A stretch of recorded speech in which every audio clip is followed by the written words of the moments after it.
ಅವರನ್ನು ಅರೆಸ್ಟ್ ಮಾಡಲಾಗಿದೆ. ದರ್ಶನ್ ನಿವಾಸದ ಎದುರು ಫ್ಯಾನ್ಸ್ಗಳು ಜಮಾಯಿಸಿದ್ದಾರೆ. RR ನಗರ ನಿವಾಸದ ಎದುರು ಅಭಿಮಾನಿಗಳ ಆಗಮನ ಆಗ್ತಾ ಇದೆ. ಅಭಿಮಾನಿಗಳಿಗೆ ಪೊಲೀಸರಿಂದ ಸೂಚನೆಯನ್ನ ಕೊಡಲಾಗ್ತಾ ಇದೆ. ದಯವಿಟ್ಟು ಯಾರು ಬರಬೇಡಿ, ರೋಡ್ ಬ್ಲಾಕ್ ಮಾಡಬೇಡಿ, ವಾಹನಗಳಿಗೆ ತೊಂದರೆ ಆಗುತ್ತೆ ಅಂತ ತಿಳಿ ಹೇಳುವ ಕೆಲಸ ಆಗ್ತಾ ಇದೆ. ಇಲ್ಲಿಂದ ಹೊರಡಿ ಅಂತ ಅಭಿಮಾನಿಗಳಿಗೆ ಖಾಕಿ ಕ್ಲಾಸ್ ಅನ್ನ ತೆಗೆದುಕೊಳ್ತಾ ಇದೆ. ದರ್ಶನ್ ನಿವಾಸದ ಎದುರು ಸಹಜವಾಗಿ ಅವರ ಅಭಿಮಾನಿಗಳು ಜಮಾಯಿಸುವಂತಹ ಕೆಲಸಗಳಾಗತ್ತೆ. ಈಗ ಖಾಕಿ ಕಟ್ಟುನಿಟ್ಟಿನ ಕ್ರಮವನ್ನ ತೆಗೆದುಕೊಳ್ತಾ ಇದೆ. ಯಾರೂ ಕೂಡ ಇಲ್ಲಿ ಇರಬಾರ್ದು, ದಯವಿಟ್ಟು ಎಲ್ಲರೂ ಕೂಡ ಇಲ್ಲಿಂದ ಹೋಗಿ, ನೀವು ಇಲ್ಲಿ ಇದ್ರೆ ನಮ್ಮ ಕರ್ತವ್ಯಕ್ಕೆ ಅಡ್ಡಿ ಆಗುತ್ತೆ, ಸೊ ಹಾಗಾಗಿ ಸಹಕಾರವನ್ನ ನೀಡಿ ಇಲ್ಲಿಂದ ಹೊರಡಿ ಅಂತ ಹೇಳಿ ಅಭಿಮಾನಿಗಳಿಗೆ ಖಾಕಿ ಕ್ಲಾಸ್ ಅನ್ನ ತೆಗೆದುಕೊಳ್ತಾ ಇದೆ ದರ್ಶನ್ ಅವರ ನಿವಾಸ RR ನಗರ. ಅಲ್ಲಿಗೆ ದರ್ಶನ್ ಬರ್ತಾರಾ? ಈಗಾಗಲೇ RR ನಗರ ನಿವಾಸ ಒಂದು ಕಡೆ ಯಾವ ರೀತಿಯಾಗಿ ಇದೆ ಅನ್ನುವಂತಹ ದೃಶ್ಯವನ್ನು ಗಮನಿಸ್ತಾ ಇದ್ರಿ. ಮತ್ತು ಸ್ಮಶಾನ ಮೌನ ಆವರಿಸಿದೆ ದರ್ಶನ್ ಅವರ ನಿವಾಸದ ಅವರ ಮನೆಯಲ್ಲಿ. ಯಾಕೆಂದರೆ ಯಾರೂ ಇಲ್ಲ, ದರ್ಶನ್ ಅವರು ಕೂಡ ಅಲ್ಲೇ ಇರ್ತಾ ಇದ್ರು. ಈಗ ಸದ್ಯಕ್ಕೆ ಅವರು ಹೊರಗಡೆ ಹೋಗಿದ್ದಾರೆ. ಯಾವಾಗ ಈ ಆದೇಶ ಬಂತೋ, ಈ ಆದೇಶ ಬಂದ ಹಿನ್ನೆಲೆಯಲ್ಲಿ ಒಬ್ಬೊಬ್ಬರನ್ನೇ ಇದೀಗ ಅಧಿಕಾರಿಗಳು ವಶಕ್ಕೆ ಪಡೆದುಕೊಳ್ಳುವಂತಹ ಕೆಲಸವನ್ನ ಮಾಡ್ತಾ ಇದ್ದಾರೆ. ಸೊ ಹಾಗಾಗಿ ಒಂದು ಕಡೆ ಪ್ರದೋಷ್ನನ್ನ ವಶಕ್ಕೆ ಪಡೆದುಕೊಂಡಿದ್ದಾರೆ. ಪ್ರದೋಷ್ಗೆ ಈ ಸುಪ್ರೀಂ ಕೋರ್ಟ್ ಆದೇಶದ ಪ್ರತಿಯನ್ನ ನೀಡಿ ಅವರನ್ನ ವಶಕ್ಕೆ ಪಡೆದುಕೊಳ್ಳುವಂತಹ ಕೆಲಸಗಳಾಗಿದೆ ಈಗಾಗಲೇ. ಮತ್ತೊಂದು ಕಡೆ ಪವಿತ್ರ ಗೌಡ ಅವರನ್ನ ವಶಕ್ಕೆ ಪಡೆಯೋದಕ್ಕೆ ಪೊಲೀಸ್ನವರು ಕೂಡ ಈಗಾಗಲೇ ಸ್ಥಳದಲ್ಲೇ ಕೂಡ ಇದ್ದಾರೆ.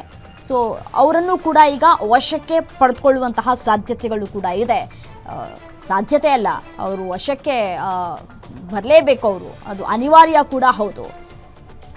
ಮತ್ತೆ ಜೈಲು ದರ್ಶನವನ್ನ ಮಾಡಬೇಕಾಗಿದೆ. RR ನಗರದ ನಿವಾಸದ ಎದುರು ಅಭಿಮಾನಿಗಳು ಒಂದು ಕಡೆ ಕಾದು ಕುಳಿತಿದ್ದಾರೆ. ದರ್ಶನ್ ಇಲ್ಲಿಗೆ ಬರ್ತಾರೆ ಅಥವಾ ಎಲ್ಲಿಗೆ ಬರ್ತಾರೆ? ವಿಜಯಲಕ್ಷ್ಮಿ ಅವರ ನಿವಾಸಕ್ಕೆ ಹೋಗ್ತಾರಾ, ಮೈಸೂರು ನಿವಾಸಕ್ಕೆ ಹೋಗ್ತಾರಾ, ಫಾರ್ಮ್ ಹೌಸಿಗೆ ಹೋಗ್ತಾರಾ ಗೊತ್ತಿಲ್ಲ.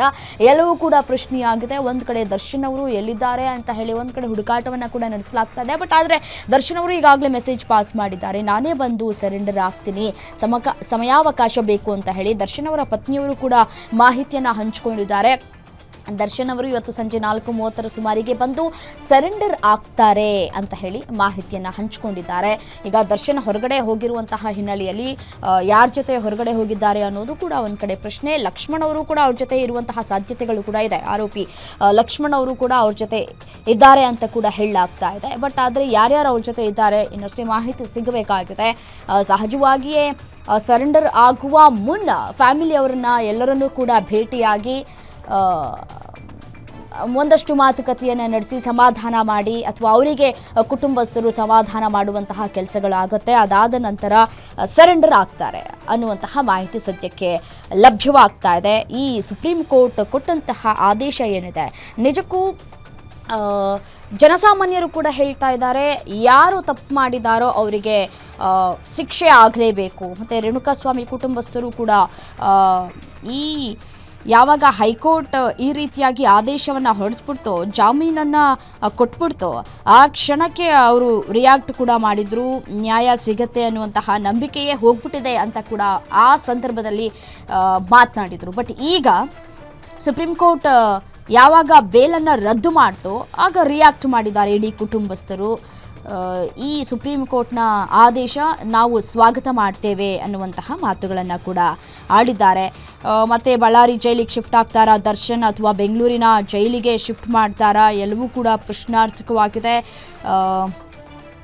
ಪ್ರೊಸೀಜರ್ಗಳೆಲ್ಲವೂ ಕೂಡ ಆಗಬೇಕಾಗಿದೆ. ಪರಪ್ಪನ ಅಗ್ರಹಾರ ಜೈಲಿನಲ್ಲಿ ದರ್ಶನ್ಗೆ ರಾಜಾತಿಥ್ಯವನ್ನು ನೀಡಲಾಗಿತ್ತು ಎಂಬ ಆರೋಪಗಳು ಕೂಡ ಕೇಳಿಬಂದಿತ್ತು. ಮತ್ತು ದೃಶ್ಯ ಮಾಧ್ಯಮಗಳಲ್ಲೂ ಕೂಡ ಎಲ್ಲವನ್ನೂ ಕೂಡ ಸಾಕ್ಷಿ ಸಮೇತವಾಗಿ ಸುದ್ದಿಯನ್ನು ಬಿತ್ತರ ಕೂಡ ಮಾಡಲಾಗಿತ್ತು. ಇದಾದ ಬಳಿಕ ಅವರನ್ನು ಬಳ್ಳಾರಿ ಜೈಲಿಗೆ ಶಿಫ್ಟ್ ಮಾಡಲಾಗಿತ್ತು. ಬಳಿಕ ಜಾಮೀನು ಮಂಜೂರಾಗುವ ತನಕ 63 ದಿನಗಳ ಕಾಲ ಬಳ್ಳಾರಿ ಜೈಲಿನಲ್ಲೇ ಕಾಲವನ್ನು ಕಳೆದಿದ್ರು. ಅಕ್ಟೋಬರ್ 30ರಂದು ಬಳ್ಳಾರಿ ಜೈಲಿನಿಂದ ರಿಲೀಸ್ ಆಗಿದ್ರು. ಇದೀಗ ಮತ್ತೆ ಅದೇ ಜೈಲಿಗೆ ಅವರು ಶಿಫ್ಟ್ ಆಗುವ ಸಾಧ್ಯತೆಗಳು ಕೂಡ ಹೆಚ್ಚಾಗಿ ಕಂಡು ಬರ್ತಾ ಇದೆ.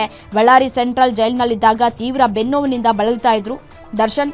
ಸೊ ಹಾಗಾಗಿ ವಿಮ್ಸ್ ಆಸ್ಪತ್ರೆಯಲ್ಲಿ ಅವರಿಗೆ ಸ್ಕ್ಯಾನ್ ಸಹ ಕೂಡ ಮಾಡಿಸಲಾಗಿತ್ತು. ಸ್ಕ್ಯಾನ್ ಬಳಿಕ ತುರ್ತು ಸರ್ಜರಿಗೂ ಕೂಡ ಸೂಚನೆಯನ್ನು ಕೂಡ ನೀಡಲಾಗಿತ್ತು. ಅದೇ ಆಧಾರದ ಮೇಲೆ ಜಾಮೀನನ್ನು ಕೂಡ ಪಡೆದುಕೊಂಡಿದ್ರು ದರ್ಶನ್ ಅವರು. ಹೊರಗಡೆ ಬಂದ ನಂತರ ಯಾವುದೇ ರೀತಿಯಾದಂತಹ ಶಸ್ತ್ರಚಿಕಿತ್ಸೆಗೆ ಅವರು ಒಳಗಾಗಿರಲಿಲ್ಲ, ಮಾಡಿಸಿರಲಿಲ್ಲ ಶಸ್ತ್ರಚಿಕಿತ್ಸೆಯನ್ನು. ಬಳ್ಳಾರಿ ಜೈಲಿನಲ್ಲಿ ದರ್ಶನ್ಗೆ ಯಾವುದೇ ವಿಶೇಷ ಸೌಲಭ್ಯವನ್ನು ಕೂಡ ಕೊಟ್ಟಿರಲಿಲ್ಲ, ಸಾಮಾನ್ಯ ಖೈದಿಯಂತೆ ನೋಡಿಕೊಳ್ಳಲಾಗಿತ್ತು. ಇದೀಗ ಜಾಮೀನು ರದ್ದಾಗಿರೋದ್ರಿಂದ ಮತ್ತೆ ಬಳ್ಳಾರಿ ಜೈಲಿಗೆ ಕರೆತರುವಂತಹ ಸಾಧ್ಯತೆಗಳು ಕೂಡ ಇದೆ. ಇವತ್ತು ಅವರನ್ನು ವಶಕ್ಕೆ ಪಡೆದುಕೊಳ್ಳುವಂತಹ ಸಾಧ್ಯತೆಗಳು ಕೂಡ ಇದೆ. ರಾಜ್ಯವನ್ನ ತೊರೆದಿದ್ದಾರಾ ದರ್ಶನ್ ಅನ್ನುವಂತಹ ಪ್ರಶ್ನೆಗಳು ಕೂಡ ಸಹಜವಾಗಿಯೇ ಮೂಡುತ್ತೆ.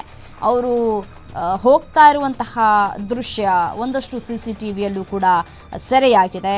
ಸೊ ದರ್ಶನ್ ಅವರು ಎಲ್ಲಿದ್ದಾರೆ, ರಾಜ್ಯವನ್ನು ತೊರೆದು ಬಿಟ್ರ ಆರೋಪಿ ಅನ್ನುವಂತಹ ಪ್ರಶ್ನೆಗಳು ಕೂಡ ಸಹಜವಾಗಿಯೇ ಮೂಡ್ತಾ ಇದೆ. ಸೊ ಪೊಲೀಸ್ನವರು ಕೂಡ ಒಂದು ಕಡೆ ಹುಡುಕಾಟವನ್ನು ಕೂಡ ಆರಂಭಿಸಿದ್ದಾರೆ. ಈಗ ಮೈಸೂರಿನ ಫಾರ್ಮ್ ಹೌಸ್ ಬಳಿಯೂ ಕೂಡ ಪೊಲೀಸ್ನವರು ಇದ್ದಾರೆ ಅನ್ನುವಂತಹ ಮಾಹಿತಿ ಸದ್ಯಕ್ಕೆ ಲಭ್ಯವಾಗ್ತಾ ಇದೆ. ಸೊ ಕರ್ನಾಟಕದಲ್ಲಿ ಇಲ್ಲ, ರಾಜ್ಯ